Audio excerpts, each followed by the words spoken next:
Y ahora sí, mi querido doctor, te presento formalmente.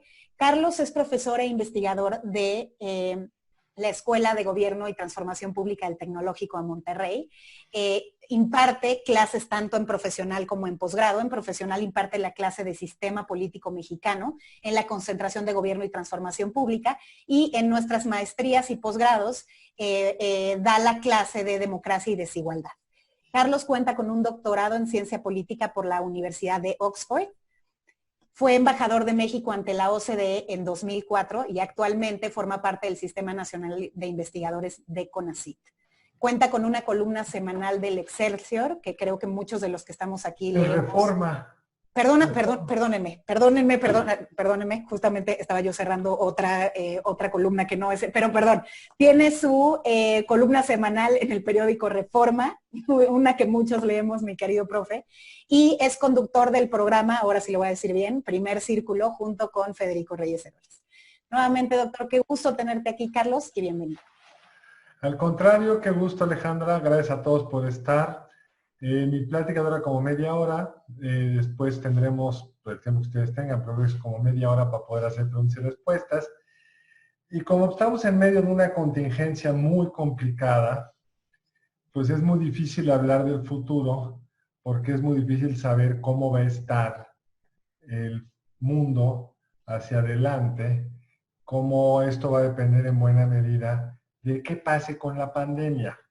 Entonces quiero empezar, si me lo permiten, haciéndoles esta pregunta, porque en función de cómo suceda la pandemia va a ser el tamaño del problema y por lo tanto la necesidad de un cierto tipo de respuesta. Entonces a esta pregunta ustedes díganme cómo la ven.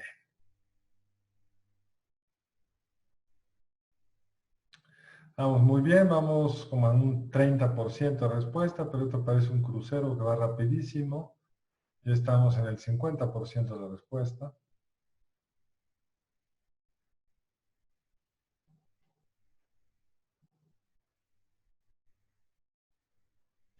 Faltan 50 segundos. No, van 53 segundos. Vamos a dejarlo que corra unos 15 segunditos más.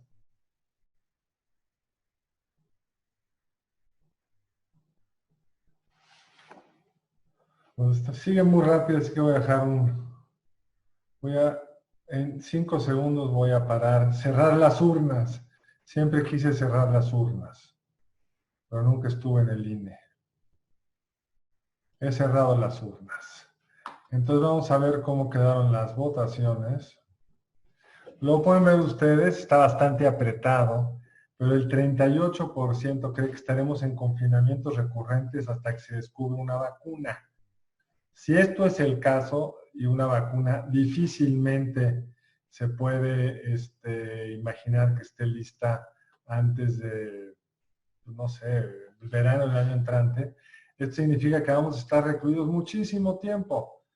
No lo sé, nadie lo puede saber. Yo creo que lo primero que tenemos que hacer antes de tratar de responder esta pregunta que les hice es poner en perspectiva esta crisis con crisis del pasado. Porque ustedes son muy jóvenes, el grueso de ustedes no les había tocado ninguna crisis. Yo lo soy menos y ya he vivido varias. ¿Esta cómo se compara con otras crisis? Y entonces lo primero que les quiero mostrar es... Quería mostrarles esto, pero se ha trabado aquí está. Este es el PIB. Es algo que al presidente del observador ya no le gusta, porque él cree que hay que hablar del bienestar, de la felicidad, no sé qué cosa. Pero realmente el mejor indicador de bienestar que tenemos es cómo estamos en materia de la capacidad de riqueza que generamos. Por supuesto, un tema muy importante es cómo se distribuye, y de eso no voy a hablar ahorita. Tengo un libro de eso, pero no vamos a hablar de eso. Quiero nada más que veamos cómo ha evolucionado la riqueza que los mexicanos generamos en un plazo largo. ¿Y qué es lo que les quería yo mostrar acá? Lo primero es que vieran esto. Yo tenía más o menos su edad cuando me tocó la crisis del 82. Fue un estancamiento larguísimo. Se dice que la economía mexicana no ha crecido, eso es falso, ha seguido creciendo, no hemos vuelto a tener nada parecido a este periodo que fue realmente un sexenio perdido. La crisis esta fue muy dura, pero fue superada. La crisis del 2008 también fue dura y fue superada. Y estábamos, digamos, con un crecimiento lento a un país como el nuestro, hasta que llegó el nuevo gobierno. Y entonces lo que tenemos, esto es una foto más estrecha, solo del 2000 para acá.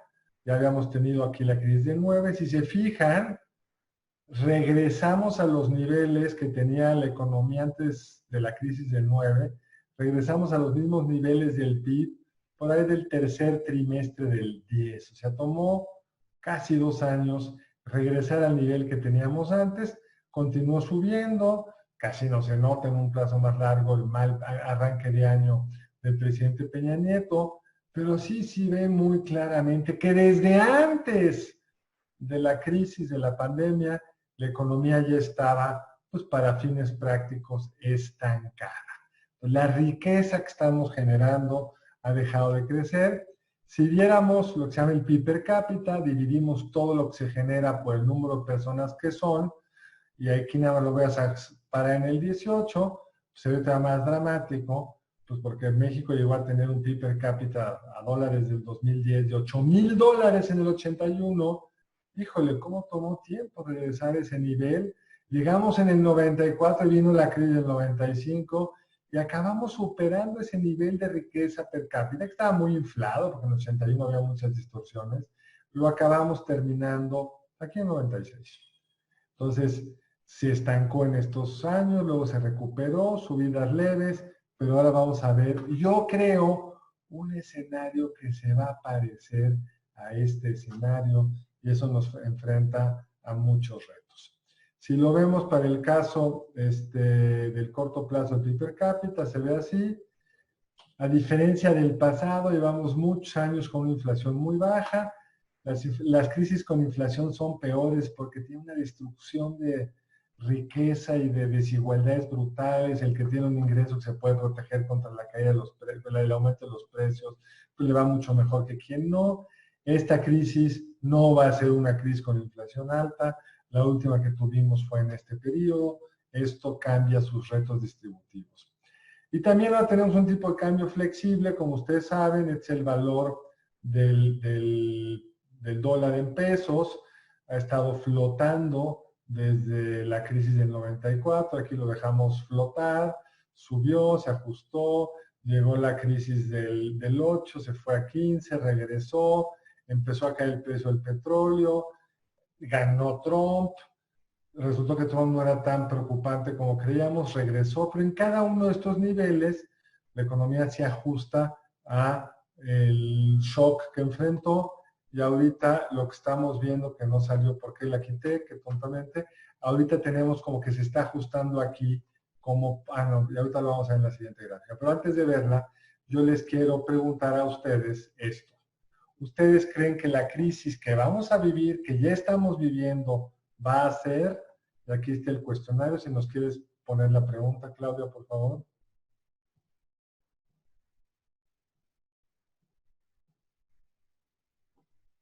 Claudia, ahí está, perfecto. ¿Esta crisis es la más profunda o están tienen las respuestas leve o no saben, pueden no saber?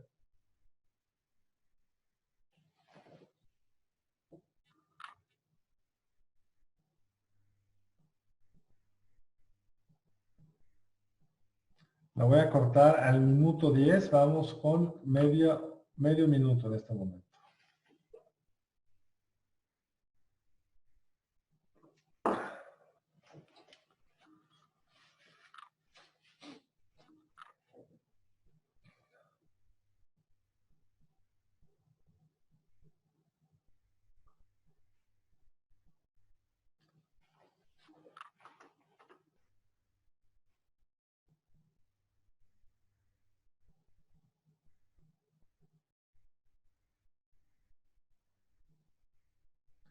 Pues nuevamente voy a cerrar, me voy a sentir en el INE, voy a cerrar las casillas en 2 segundos. Se acabó. Pues el grueso de ustedes piensan que será la crisis más profunda desde la Gran Depresión de los años 30. Yo estoy de acuerdo con eso. Aquí lo pueden ver otra vez. Esto es como quedamos. pero vamos a ver entonces cuál es la primera señal de que viene una crisis extremadamente complicada. La primera señal es que el tipo de cambio ya sufrió un salto muy importante y yo creo que, como vimos en el salto del triunfo de Trump, que fue por acá, que aquí saltó de forma importante, acá fue, pero regresó. Yo creo que nos vamos a estar equilibrando con suerte en este nuevo nivel de tipo de cambio y veo muy difícil un regreso importante como el que vimos acá, porque estamos ante lo que es un shock muy profundo en todos los sentidos y yo creo que eso significa que los mexicanos tenemos que acostumbrar que por lo menos en términos de dólares, la capacidad que tiene hoy nuestro ingreso, que en general está en pesos, se ha sufrido un deterioro en los últimos años, pero sobre todo si se fijan en el periodo tan corto, el tipo de cambio se haya regresado ligeramente por arriba de 18 y pues estamos viendo una evaluación muy importante en un plazo muy, muy corto. Lo que dio este salto brutal fue la caída en el precio del petróleo, pero es mucho más allá que la caída del precio del petróleo. Es una economía que va a tener muchos problemas para crecer. Cuando se le pregunta, el Banco de México hace esto con mucha regularidad, ¿cómo cree usted que va a crecer la economía en el 2020? Pues la gente estaba en enero respecto al crecimiento 2020, pues más o menos optimista, poco menos de 2. Se habían estado ajustando a la baja de forma importante. Nadie se creía que este año iba a crecer al 2%, o nadie de los que están analizados acá, pero lo que hemos visto desde entonces es que todos los días alguien rebaja su pronóstico y este es el promedio. Hay quienes traen menos 10%, por supuesto que quienes traen menos 5, menos 6%. Y la gente hacia el 21, cuando le preguntas cómo ves el 21, pues si ven un rebote. Cuando cae mucho la economía, pues ves un rebote, pero el 2.52 es muy pequeño frente al 7.27. Es decir, como veíamos en el caso posterior a los 80s, se va a tardar mucho la economía en recuperar los niveles que teníamos antes de la llegada del Obrador. Si vemos los ingresos que tiene el gobierno del petróleo, se darán cuenta por qué está el gobierno en acción complicada. Estos son los ingresos que tiene el gobierno que vienen de Pemex. No lo que tiene Pemex, que esto es la diferencia, sumaría hasta acá. Esto es lo que tiene Pemex. Pero esto es lo que se queda el gobierno. En 2008, de cada 100 centavos que generaba la economía mexicana, el gobierno se metía en la bolsa 7 centavos sin hacer nada. En el 2019 se metía 1.8 centavos y en el 2020 con suerte va a ser la mitad. O sea, ese margen de maniobra que tenía el gobierno por el petróleo ya se perdió por la caída en el precio del petróleo, que cada vez producimos menos y porque además la economía de Estados Unidos que había seguido creciendo desde el 80 para acá. Aquí me gustan estas fotos largas porque se ve pues, claramente que ese monstruo sigue creciendo.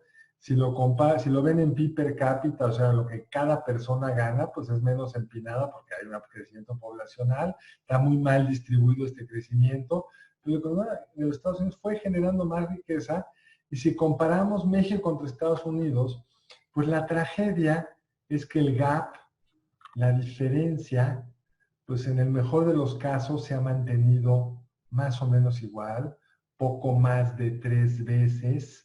Aquí está más cerrada, aquí está más abierta, aquí se cerró un poco, aquí se volvió a abrir y con la devaluación lo que vamos a esperar y la caída en la economía es que el gap entre México y Estados Unidos se haga aún más grande y los pronósticos de crecimiento para Estados Unidos también para el año entrante pues han ido cayendo y se encuentran en niveles inusuales. No hemos visto nada como esto en Estados Unidos desde la crisis del 8 y probablemente vaya a ser aún más profunda. Pero si se fijan, a diferencia de México, el rebote que se espera para el año entrante, pues es un poco menos que la caída, pero no tan distinta. La expectativa es que la economía de Estados Unidos termine en niveles no tan distintos de como empezó en el 2020, cosa que no es para México. Y antes de pasar a un análisis con un poco más de detalle, tenemos esta pregunta. Como ustedes saben, pues la gente vota en función de muchos sentidos. Uno puede ser la situación de la economía. Si hoy hubiera elecciones para la Cámara de Diputados, ¿por qué partido votarían? Esta debe acabar más rápido porque no hay que pensar. Son sus preferencias políticas y de hecho va más rápido que en las otras respuestas.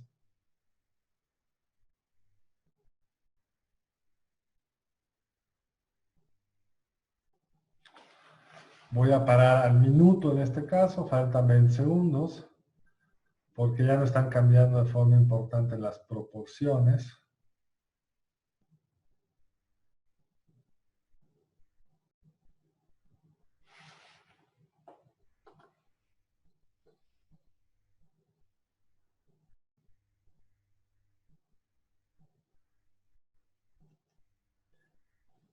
Y vamos a compartir el resultado con ustedes. Ahora díganme quién creen que ganaría las elecciones. Con este público que tenemos, el PAN tendría la mayoría del Congreso en México el siguiente elección legislativa, que es en el 21. La buena o mala noticia es que el país no es como los prospectos de estudiantes del TEC. ¿Cómo es realmente esa misma pregunta? Si se fijan, lo que tenemos es una votación, una intención de voto como es la siguiente. Aquí es un plazo más largo, cómo va cayendo la gente. En el caso del PAN, no es el 50% que vimos, es el 10%. El PRI es 8%. Este es el dato interesante.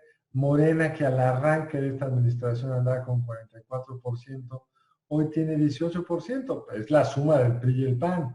Pero el gap, la diferencia, pues se ha cerrado de forma brutal. ¿Y dónde están los demás?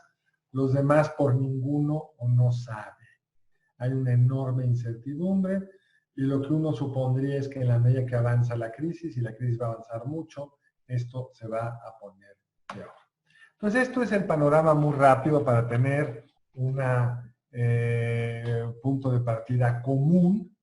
Yo quería que tuviéramos ahí una posibilidad de ver las cosas de forma parecida. Ahora, ¿qué podemos esperar en el futuro? ¿Cuáles son el tipo de cosas que deberíamos estar imaginándonos? Porque además esta crisis tiene como particularidad respecto a otras, que lo vuelve aún más difícil, que se está dando en medio de un cambio tecnológico muy importante. Sé que hablaron de esto con Macario, y pues todo lo que estamos hoy viviendo gracias a las nuevas tecnologías, pues no tenemos claro cuánto se va a quedar acá y cuánto no se va a quedar. Pero suponemos que vamos a estar viendo menos uso de viajes, más uso de todos los tipos de medios electrónicos.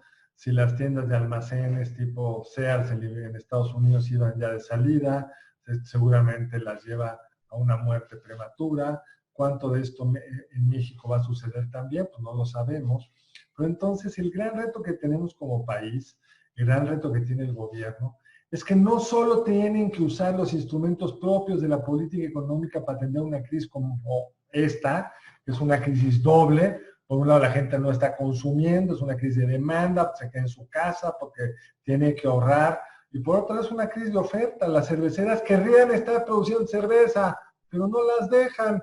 Entonces no se genera la riqueza que viene aparejada con la producción de cerveza. Los gobiernos en el mundo tienen muchos instrumentos, pero el central es transferir recursos a los individuos o a las empresas afectadas.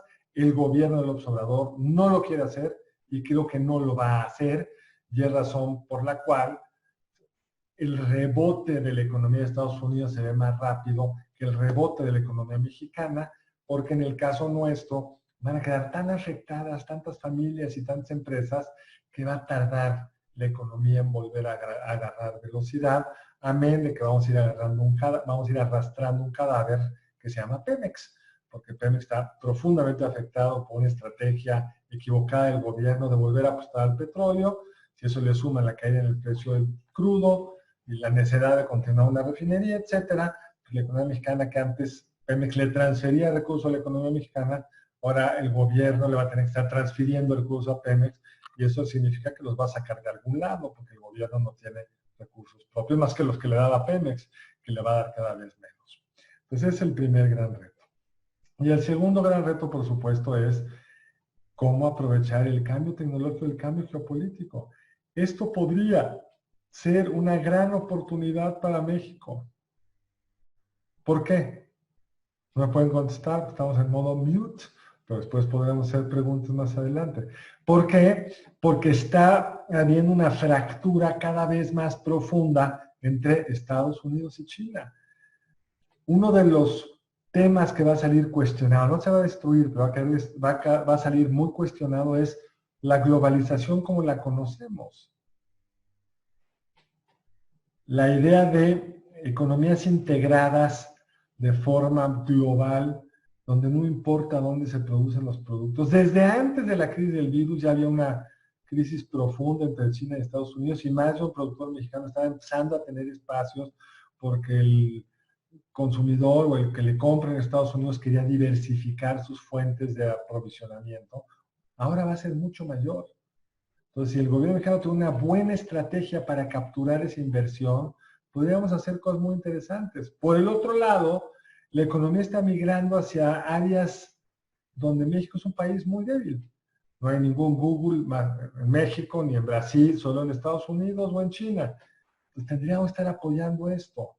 Tendríamos que estar generando a una población mucho más educada. Por eso, como nunca hay que estudiar, como nunca hay que tener una carrera flexible, como nunca hay que saber los temas de tecnología, de Big Data, porque la economía se va a mover a una rapidez tal, las capacidades productivas del mundo se van a mover a una velocidad tal que tenemos que ser capaces de ser flexibles. Pero necesitaríamos tener un gobierno flexible. Y para mí una de las cosas que más tristeza da es ver un presidente que ve el mundo con los lentes del pasado. Que hoy el gobierno esté invirtiendo en una refinería de crudo pesado para producir gasolinas, pues es que no he entendido de qué tamaño es el cambio. Claro que se va a necesitar gasolina por muchos años, pero va a sobrar hidrocarburos y van a sobrar capacidades para refinar, porque el mundo está en una transición. Este shock además va a llevar que muchos digan, mejor me voy en bici, me muevo menos, viajo menos, etcétera.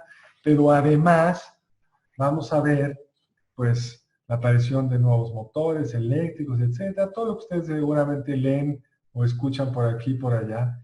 Entonces no tenemos un gobierno que esté mirando hacia adelante, estamos con un gobierno que está mirando hacia atrás. Pero como realmente quiero interactuar con ustedes, me gustaría, Alejandra, si te parece, que pasemos a la sesión de preguntas y respuestas. Me parece muy bien, doctor. Les recuerdo que en el chat pueden ir poniendo sus preguntas. Hemos visto algunas que ya han estado poniendo desde el principio de tu plática, doctor. Y a ver, una de las primeras que nos preguntaban es Fernando Raigosa, que nos pregunta, ¿cuál crees tú que va a ser el país que después de esta recesión económica se recuperará más rápido y por qué? Una gran pregunta, Fernando. La paradoja o la ironía, quizás sería la palabra, se va a recuperar el que venía creciendo más desde antes. Es decir, se va a recuperar el que está vinculado a los Estados Unidos. Los estados del norte, los estados del Bajío, los que han estado creciendo por arriba de ese promedio que mostramos. Si viéramos, por ejemplo, cómo ha ido creciendo el tamaño relativo de Guanajuato respecto al tamaño relativo de Michoacán, eran estados casi igual en capacidad productiva, y hoy Guanajuato es casi el doble, pues va a seguir creciendo, Fernando, los que están vinculados con los Estados Unidos. Y van a estar creciendo aquellas ciudades, aquellos estados que tengan una capacidad de respuesta rápida en términos de cómo apoyar a las empresas para que no mueran, para que puedan aprovechar las oportunidades. Tema muy importante que fue parte inicial de mi presentación, los que puedan atender mejor el problema sanitario, porque la reapertura de la economía va a depender de la capacidad que tenemos como país de saber dónde está el problema, de saber si abrimos las autopartes, cómo nos aseguramos que solo sean esas, que no se contaminen los trabajadores, que si se contaminen les demos un buen espacio de salud pública, los podamos apoyar, además podamos contenerlos para que no nos contamine el resto de la economía. Y este gobierno pues, no está haciendo las pruebas suficientes para poder saber eso. Entonces vamos a estar gobiernos estatales competentes y aquellos que lo resuelvan mejor van a poder aprovechar mejor. Pero además va a haber pues, cambios sectoriales muy importantes. Tengo un amigo con el que hablaba hoy que produce tequila. Lo vende fundamentalmente en esta. Ya está sonrió Alejandra, la primera sonrisa que tenemos de toda esta presentación. Produce tequila y le está yendo a todo dar. ¿Por qué? Porque en Estados Unidos, que es un mercado, la gente en casa está consumiendo más tequila que el que consumía en los restaurantes. A él lo vende a un precio muy parecido el restaurante o casa, pero para la gente es más barato y está consumiendo más.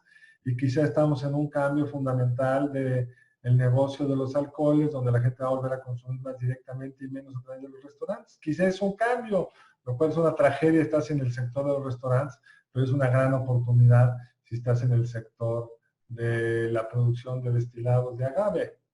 El Zoom, todo lo que es vía remota. Alejandra y yo éramos adictos a la turbocina por distintas razones. Alejandra porque iba con una frecuencia espasmosa a Monterrey, yo que daba conferencias por todo el país. ¿Cuánta de esta actividad frenética de viaje que hacíamos se va a contener porque aprendimos a hacer estas cosas a través de estos medios? No lo sé, pero créeme que la aviación le va a tomar mucho tiempo volver a ocupar sus aviones. Es un sector claramente perdedor, como lo son los aeropuertos. Tendríamos que ir viendo sector por sector, región por región, país por país. Hay países, por ejemplo, que me parece interesantísimo.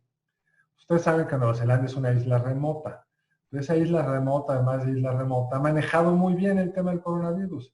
Entonces ya no están teniendo más enfermedades. ¿Qué harían ustedes si fueran a Nueva Zelanda, que depende de... Tiene un sector turismo muy importante. ¿Qué decidió hacer Nueva Zelanda? Se acabó el sector turismo.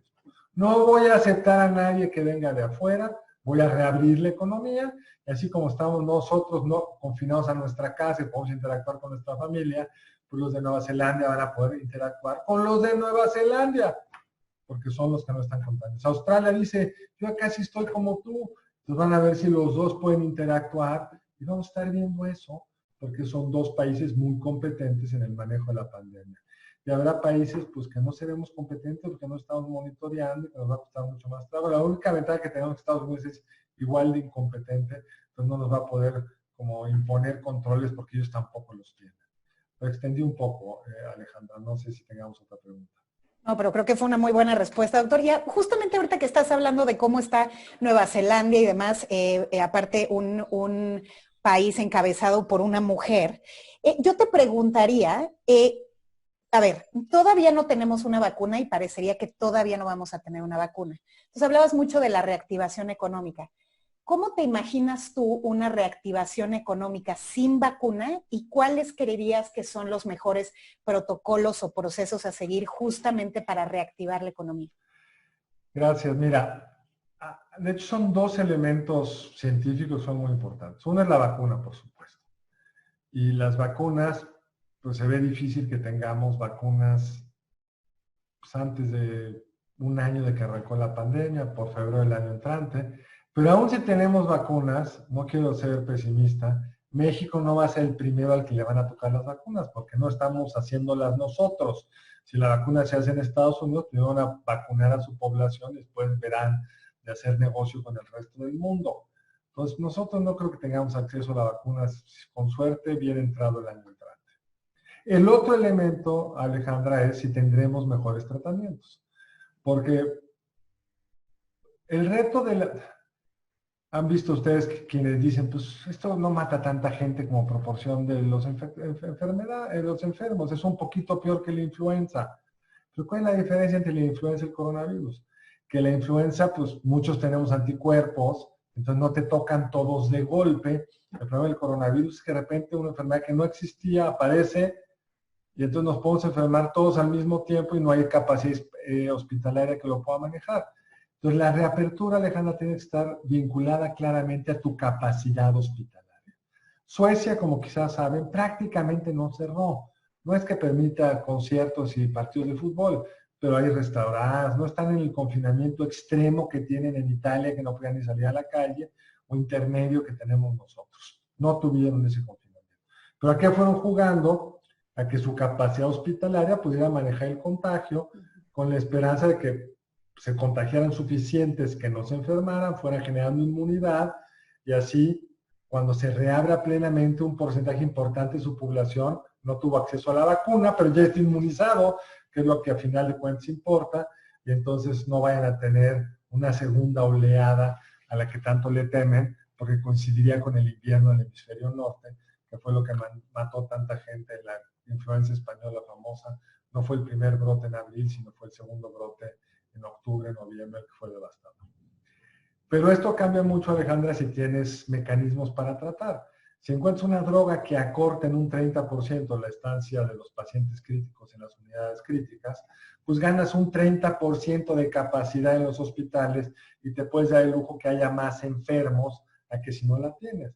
O por supuesto, si tuviéramos un Tamiflu, que como saben es antiviral, que tomado a tiempo hace muy improbable un caso complicado de influenza, pues estamos en otro juego. Pues suponiendo que no hay vacuna, suponiendo que aprendemos a manejar mejor la enfermedad y suponiendo que puedes medir suficiente, bien, lo estamos viendo en Corea del Sur y en China, cómo reabres con muchas contenciones. Primero, una cosa que nos suena muy rara, todos con máscara, todos con tapabocas, porque el tapabocas primero es un signo de respeto hacia el otro. Si estoy contagiado, no te voy a contagiar, pero también disminuye la probabilidad que me contagies tú. Entonces baja de forma importante el contacto. Que alguien me explique, el señor López-Gatell, por qué dice que no es adecuado. Claro que no es perfecto. Lo único perfecto es meterte debajo del agua. Te ahogas, es lo malo, pero todo disminuye de forma importante tu probabilidad de contagio. Entonces, un mundo de tapabocas, un mundo de muchos cambios, donde, por ejemplo, en Bélgica, como van a reabrir, es con los niños yendo menos días a la semana para que haya menos intercambio. En otros países van a reabrir con la mitad de los niños yendo un día, la otra mitad el siguiente, para que haya menos densidad. ¿Qué va a hacer con el transporte público? Autobuses a los que les quites asientos para que no vaya todo el mundo junto, aviones a los que los obligues a hacer algo parecido. O sea, tienes que llevar el famoso distanciamiento social a volverse una parte de tu vida. ¿Por qué Suecia pudo vivir sin confinarse como nosotros? Porque de siempre viven en el distanciamiento social. Es muy distinto si te andas dando de besos a la menor provocación a que si no. Yo tengo una abuela, mi abuela era sueca, no me dio un beso literalmente ni cuando se iba a morir. O sea, el distanciamiento social lo tienen incorporado en la Siempre sangre. tuvo miedo de que tuvieras coronavirus, doctor. Es muy es pre al coronavirus. No era eso, pudo haber sido, no sé, a lo mejor otra enfermedad. Pero estamos frente a cambios en los patrones de relación, cambios en los patrones de consumo. No sé si han visto los restaurantes que han reabierto. En Holanda están reabriendo con unas capsulitas así para que no contacte al de junto. Y eso pues tiene ganadores y perdedores. El que hace capsulitas pues va a hacer dinero. Los restaurantes van a tener menos densidad y van a ganar menos dinero. En fin, es una cosa bien complicada, pero requiere algo que no tenemos, y no quiero ser muy brutal, un gobierno con competencias, que tome las decisiones con base en las mejores prácticas y con las capacidades de hacerlo de la mejor manera. Que es el tipo de cosas que enseñamos nosotros y que han sido tan útiles para tantos gobiernos, pero este gobierno pues cree que lo importante para contratar a un funcionario sea un 99% honesto y solo un 1% competente. Yo no sé si sean honestos, pero el 1% se les nota. Oye, y te quiero hacer una pregunta que nos mandan aquí, no sé si es Jordan o Jordán. Creo que una pregunta muy optimista. ¿En qué convendría invertir hoy en día? ¿En qué convendría? Mira, el problema es una muy buena pregunta, pero el problema es que nada que yo vaya a decir, los que ya saben que hay que invertir, ya invirtieron en ello y probablemente ya se nos hizo tarde. Pero generalmente lo que podemos observar de los últimos años es que es mejor invertir en Estados Unidos que en otro lugar del mundo. Es mejor invertir en empresas de tecnología, pero en canastas muy diversificadas, porque el que tenía toda su apuesta en Microsoft, cuando apareció Apple cayó mucho el precio, ¿no? O sea, una canasta diversificada. Y dejar un pedazo de ese dinero, pues para las apuestas, el startup de alguna cosa, una buena parte de esas quiebran, pero el que tiene éxito le va a todo dar. ¿En qué no hay que invertir? Pues no hay que invertir en refinerías, pero no le digan a López Obrador. No hay que invertir en refinerías, no hay que invertir en las tecnologías del pasado, pero aún ahí puede haber oportunidades. Hace 2 o 3 semanas, Leo Zuckerman, amigo mío y que escribe ese en Excelsior, hizo un artículo muy interesante donde decía, con lo que van a gastar en la refinería de Dos Bocas, podrían comprar toda la empresa de refinación más grande de Estados Unidos que se llama, no me acuerdo cómo se llama, una muy importante, que tiene varias refinerías, gasolinerías, ductos. A lo mejor conviene invertir en una refinería porque hoy se puso más barata. Entonces siempre es una respuesta caso por caso, aprovechando el momento, pero ciertamente pues hay que tener claro que los que saben seguramente ya empezaron haciendo. Oye, doctor, Isaida nos pregunta, con esta nueva crisis y reestructuración internacional, ¿consideras que habrá un nuevo orden y moneda que rija o sea el referente mundial? Sobre lo segundo, la moneda va a seguir siendo el dólar. ¿Por qué? Porque no va a ser el peso mexicano, siento decepcionarlos, y porque el euro que pudo en su momento llenar ese espacio, pues el euro, la zona del euro está en una tensión muy, muy fuerte y pues es menos cierto el euro de lo que era hace 10 años. Y si uno ve la proporción de las reservas de los bancos centrales que están en euros, se ha ido disminuyendo. Si bien China quiere ir imponiendo una zona de su moneda alrededor de China, en la medida que China no tenga una cuenta de capitales abierta, es decir, que no cualquiera pueda comprar y meter dinero a China sin problemas, muy difícilmente se volverá un sustituto del dólar.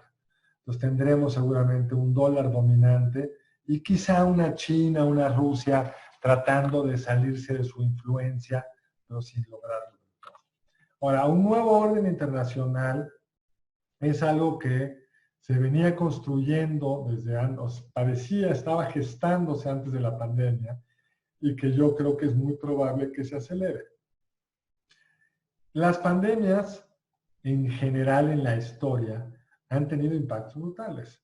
Es decir, el fin del feudalismo fue gracias a la pandemia horrenda de la peste bubónica, que mató otras dimensiones, otros tiempos, todo, mató un 30%, hasta un 60% de la población en algunos países, y cambió el precio relativo de la mano de obra y de los empleados y llevó a la liberalización de los peones, de los peones acasillados, por decirlo en términos mexicanos, a los siervos en muchos lugares del mundo. Entonces, no estamos en ese tipo de shock porque esta pandemia es mucho más corta, va a tener mucho menos muertos, pero sí está representando un shock en términos de la capacidad de cooperación entre las principales economías. Si esto hubiera sucedido con Obama, hace no tanto, pues seguramente hubiera una capacidad de respuesta colectiva que hubiera hecho de la crisis menos profunda y hubiera fortalecido a las instituciones multilaterales. En el pleito EU-China, con Trump como presidente, pues esto va a romper aún más esos mecanismos de colaboración. La Unión Europea está en un estrés terrible, el Reino Unido se salió. Creo que nos vamos a ir moviendo hacia un mundo más regionalizado, donde valdrán e importarán mucho menos las instituciones multilaterales, sino más el interés inmediato nacional de cada uno de los países. Y México, naturalmente, por NAFTA, Telecán o TEMEC, por la propia decisión del presidente López Obrador de apoyarlo y por la frontera de 3.200 kilómetros entre Estados Unidos y México, pues naturalmente va a ir gravitando hacia ese mundo norteamericano con sus ventajas y desventajas. Oye, doctor, y Ernesto, Carlos Domínguez nos pregunta, ¿cuál sería el sustento o cuál será el sustento de la economía mexicana ahora que la industria petrolera está cayendo? Primero tengan claro que la industria petrolera ya no ha sido el sustento de la economía mexicana desde hace muchos años. El PIB del petróleo total hace unos 3, 4 años ya había bajado el 10%, estaba entre el 6, 7%, ya no es lo que era y se estaba achicando, está concentrado en unos estados que les duele mucho. Los estados que menos han crecido han sido los estados petroleros, Tabasco, Veracruz, por supuesto Campeche. Entonces tiene un costo regional muy grande. Incluso para la balanza comercial, como saben ustedes, la balanza comercial es la diferencia entre lo que importamos y lo que exportamos. Muchos años pues, los excedentes de divisas que nos da el petróleo pues, era muy bueno para generar dólares en la economía. Pero desde hace ya algunos años, México llegó a producir, en el año 2004, México producía 3.4 millones de barriles y el precio promedio del crudo ha de haber estado por ahí en los 60, 70 dólares. En 2008, que me recuerdo mejor, estábamos produciendo 3 millones de barriles y el barril estaba a 100 dólares. Hoy estamos produciendo 1.6 millones de barriles y a la baja, y el precio del barril promedio este año, si bien nos va a estar en 20. Entonces ya no es negocio. Muchos de los pozos que extraen crudo vale más sacarlo de lo que lo vendes. Entonces ya no es una economía petrolera. Seguimos consumiendo cada vez más ante esta crisis gasolina, entonces importamos mucha gasolina, importamos mucho gas natural, que Estados Unidos tiene mucho y barato. Entonces el balance de lo que exportamos de hidrocarburos hasta antes de la crisis respecto a lo que importábamos más miles de millones de dólares de productos petrolíferos que lo que exportábamos. Entonces, incluso paradójicamente para el balance de la economía mexicana, una caída en el precio de la gasolina y del crudo le conviene, porque importamos más de lo que exportamos. El problema se llama Pemex y las finanzas públicas. Y las finanzas públicas, en 2008, el 35% de los ingresos petroleros de los ingresos del gobierno venían del crudo. Hoy es el 10%. Pero aún así, tienes que cargar con una empresa como la de Pemex, que además estás invirtiendo en cosas que son poco productivas, y el costo hoy está por el lado de las finanzas. En el 83, el 80% de nuestras exportaciones eran crudo. Cuando devaluamos la moneda, pues no exportamos nada nuevo, porque el crudo está fijado en dólares y no te vuelve más competitivo devaluar. Ahora, cuando hay una devaluación como esta, el crudo debe ser menos del 5% de nuestras exportaciones. Entonces, en cuanto viene una devaluación como esta, más muchos productos mexicanos se vuelven muy competitivos y lo que vamos a ver es, pues como lo hemos visto en los últimos 20 años, que en las zonas del país y los sectores de la economía que se logran enganchar en la exportación de manufacturas son a los que les va a ir mejor. Oye, doctor, ya nos platicaste mucho de la parte macro y de cómo nos va a ir en México y aquí, allá sí, pero María Fernanda nos pregunta una cosa, de una familia de clase media o media baja, ¿qué consecuencias crees que va a sufrir de manera muy directa y cuánto tiempo crees que dicha crisis vaya a durar? Es una pregunta, esas son las preguntas que hay que hacer. Hay que tratar de aterrizar las preguntas a eso, a los individuos. Por supuesto, pues esa familia de clase media la voy a imaginar como un promedio, que habrá familias de clase media que su papá trabaja en Apple y les va a seguir yendo a todo dar, entonces esa familia no va a tener un shock. Pero en general, sí creo que va a haber muchas familias de clase media que les va a pasar por lo menos 3 cosas. Uno, pues tuvo una caída en el valor de sus activos. ¿Cuál es el principal activo de todos los mexicanos de clase media? Su propiedad. Y las propiedades en México pues hoy valen menos que antes, pues por la crisis económica, por la caída del peso respecto al dólar. Pero tienes un shock de riqueza. Segundo, pues traes seguramente un shock de ingreso. ¿Por qué? Pues porque tu negocio ya no está vendiendo, o perdiste el empleo, o te bajaron el salario, y aun si no te lo bajaron, tu ingreso en dólares pues ya cayó. Entonces tu canasta de consumo va a tener que variar. Si antes pensabas ir a Disneylandia cada 3 años, ahora tendrá cada 5. Entonces lo que vamos a ver es un ajuste del consumo de las familias muy importante. Y en general, pues los padres tratan de defender lo esencial, educación y salud, siendo los dos más importantes. Y entonces quiere decir que el resto del paquete de consumo se va a ver más limitado. Ahora bien, en las crisis vemos muchas familias que no lo logran y se resbalan hacia un nivel socioeconómico más bajo, más complicado. La familia que tenía para pagar colegiaturas privadas, pues ya no tiene. La familia que tenía un seguro privado ya no tiene. La familia que podía viajar al extranjero ya no puede. Entonces también vamos a ver, yo creo que lo hemos visto en todas las crisis importantes, pues la clase media se achica y se empobrece. Y tristemente lo que hemos visto, eso lo vemos en las crisis y en las recuperaciones, los que más tienen mejor capacidad de defenderse. Y entonces, en general, salvo cuando hay una crisis como la venezolana, donde aplanas a todos porque todos acaban golpeados y los ricos ya se fueron, además de todo vamos a seguramente ver un deterioro en la desigualdad. Como el gobierno va a estar apoyando, no muy bien ni tampoco muy generoso a los más pobres, se va a achatar la diferencia entre pobres y clase media baja, y eso siempre pues complica las cosas, digámoslo rápidamente. Oye, doctor, y ahorita que hablas justamente de qué va a hacer el gobierno y qué está haciendo respecto a esta pandemia o a esta crisis y demás, ¿cómo justificarías o cuál es tu análisis respecto a lo que estamos viviendo en esta pandemia? Siempre te pone la lupa en los gobiernos, en qué están haciendo, en qué dejan de hacer, etcétera, etcétera. Y hace un par de días, según recuerdo, nos despertamos con una encuesta del Financiero, donde el presidente de la República tiene una aceptación mayor que la que tenía al inicio de esta pandemia. ¿Cómo analizamos eso? ¿No? ¿Cómo vemos esos números que dicen que el presidente está mejor calificado? Lo que hemos visto en otros países y en México es que al final de cuentas las crisis le pegan a quien está gobernando.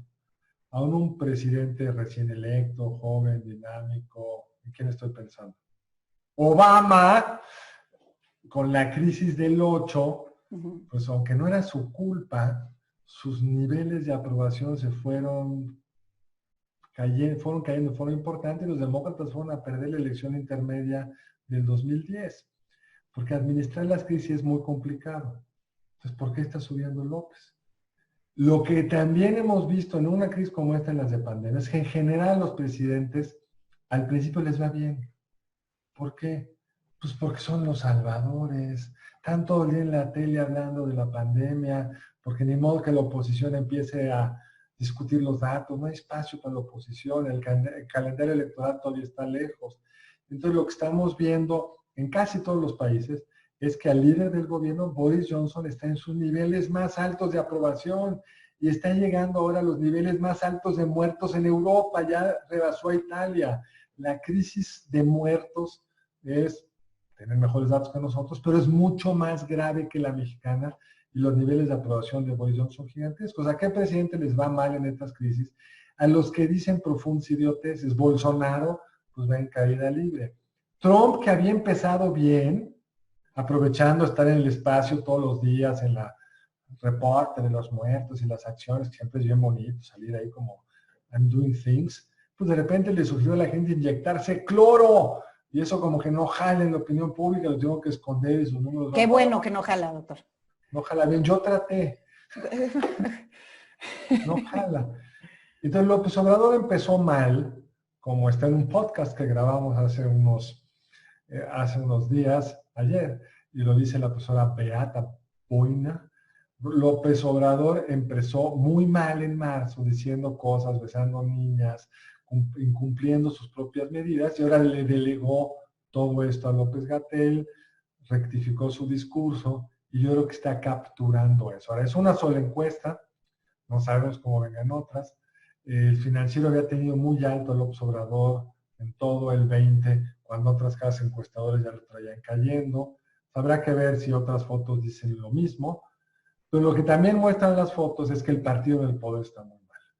Y yo puse la última gráfica, hice la encuesta esta de por quién votarían, porque al López Obrador no solo le importa si me quieren o no me quieren, es cómo le va a mi partido, porque hay elecciones intermedias, o sea, se elegirá la Cámara de Diputados en primer domingo de junio del año entrante, 15 gobernaturas, casi todos los congresos locales, una gran mayoría de las presidencias municipales, y ahí si el partido en el poder sigue cayendo, como vimos en la gráfica en espacio un momento, pues la situación para López se complica.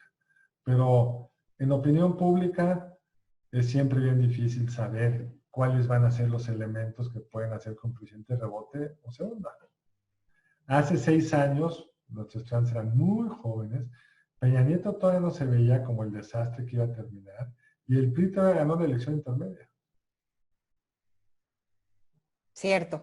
Oye, doctor, digo, aprovechando el comercial, al podcast al que se refiere el doctor Elizondo, se llama Con su permiso, lo pueden bajar y encontrar y seguirnos en sus plataformas de podcast preferidas, Apple, Google, Spotify.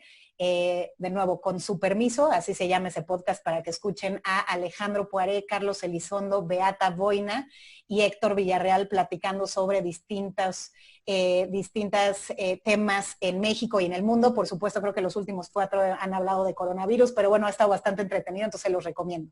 Oye, doctor, y ya casi vamos a terminar, pero hay una pregunta que no puedo dejar pasar porque de verdad, bueno, ahorita he visto que Eric la pregunta, Guille la pregunta, Sofía, Ernesto. ¿Cuál es tu pronóstico de salida de este bache económico o de este bache, de esta recesión en la que nos vamos a ver? ¿Perdón? Repite, te congelaste, repite, Ah, ¿cuál es tu pronóstico? Y ahí te perdí. es para darle más emoción. ¿Me escuchas A ver, bien? muy bien. Ok, perfecto. ¿Cuál es tu pronóstico respecto a este bache económico, esta recesión que estamos viviendo en México? ¿Cuándo crees que vamos a poderlo superar? Suponiendo que aprendemos a contener el virus y que tenemos que medio volvernos a proteger por ahí de fines del año, pero no un nuevo encierro mayúsculo como el actual, pues yo supongo que este año vamos a decrecer si bien nos va a 7%, y pues el año entrante podríamos recuperar la mitad y no estaríamos viendo o sea, creceríamos 3%, mejor de los mundos 4%, y estaríamos viendo los mismos niveles de riqueza que generaba la economía mexicana en el 18, pues con suerte en el 22 y si mal nos va en el 23 y si nos va peor en el 24. Es decir, a como va López Obrador, ¿se acuerdan que López Obrador prometió crecer 6% al año? El 6% ya no lo tuvo en su sexenio. Con suerte, pues podrá recuperar los niveles que teníamos en el 18, en su cuarto o quinto año, y sin suerte, pues tendremos un sexenio de crecimiento cero. Pero los promedios son promedios. Hay regiones con oportunidades, hay sectores con oportunidades, y yo creo que parte del reto como profesionista es encontrar esos sectores y esas oportunidades, que va a haber muchas también. Pues bueno, doctor, creo que ya es momento de darle cierre a nuestra plática. Le quiero agradecer a toda la gente que se conectó el día de hoy con nosotros en nuestra segunda emisión de Perspectivas. Tuvimos algo así como más de 400 conectados simultáneos, eso se los agradecemos enormemente. Vamos a tener otras sesiones que ya los invitaremos. Doctor, muchas gracias por acompañarnos. Gracias. Sin duda alguna, pues estamos viviendo situaciones complejas, ¿no? Que requieren, pues que tanto nosotros como sociedad, como nuestros gobiernos estén a la altura. Te agradezco enormemente que hayas compartido con nosotros tu análisis y a nombre de la Escuela de Ciencias Sociales y Gobierno y de la Escuela de Gobierno y Transformación Pública, muchas gracias a todos ustedes por haber venido y de nuevo, Carlos, gracias por acompañarnos. Gracias a ustedes, tengan muy buen día. Gracias.